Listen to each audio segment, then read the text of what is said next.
Hello everyone. In this video, I will show you how to cancel Microsoft Family features. First, open your web browser and go to the Microsoft Family Safety website. Sign in with the Microsoft account that you used to set up the family group.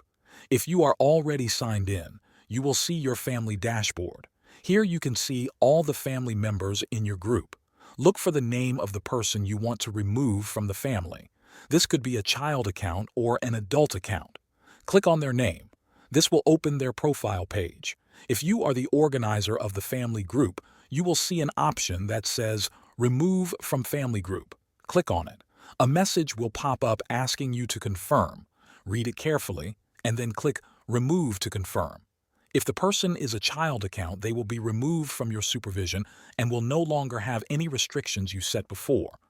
If you want to cancel the family features for yourself, go back to the family dashboard and click Leave Family Group. You will see a confirmation message. Click Leave to confirm. Keep in mind that if you are the only organizer in the group, you must assign another organizer before you can leave.